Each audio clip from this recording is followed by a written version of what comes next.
The goal of the crusade was to thwart further Muslim expansion into the Balkans and to possibly even push the Ottomans back across the Dardanelles into Anatolia.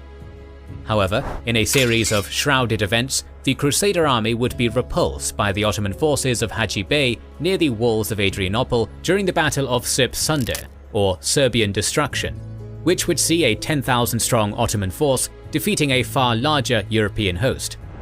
The decisive Ottoman victory would help ensure a permanent Ottoman presence in the Balkans for another decade.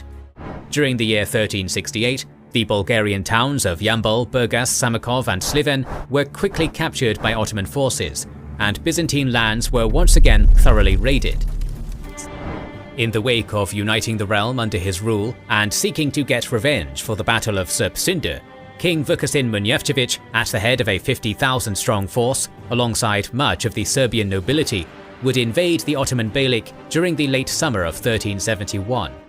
As the Crusader army reached near the outskirts of the Ottoman capital, the military decision to halt and encamp near the river Maritsa was taken by the Serbian nobility.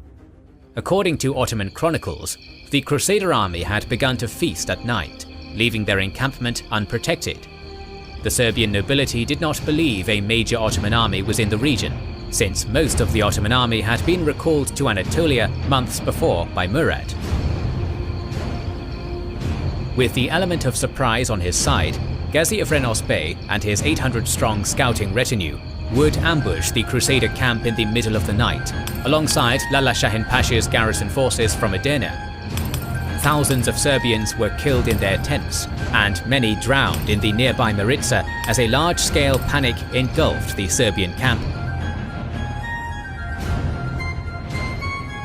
Just before first light, the Ottoman commander gave the order. Many Turkish horsemen carried 2 torches to create the illusion that their numbers were greater than they actually were. The few Serbian guards who did spot the attack were quickly overwhelmed and had little to no time to raise the alarm. The Ottomans broke into the camp and caused general confusion among the enemy army.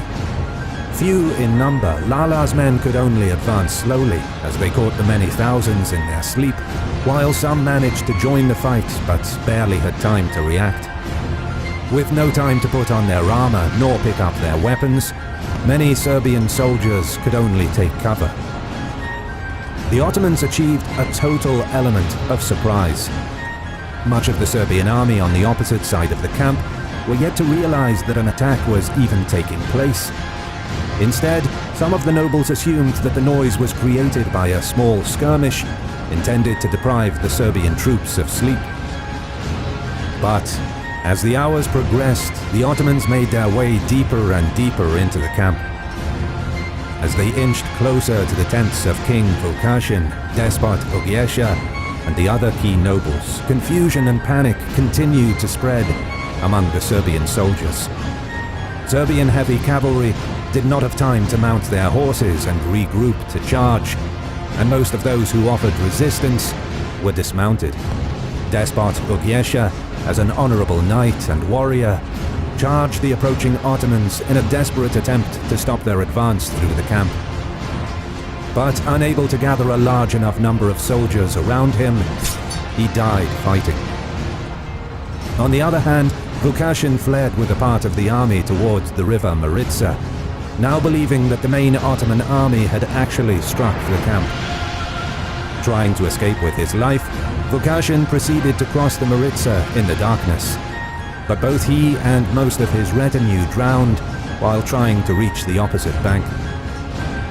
The Ottoman advance continued, and they pushed the rest of the panicked Serbian army towards the Maritsa river.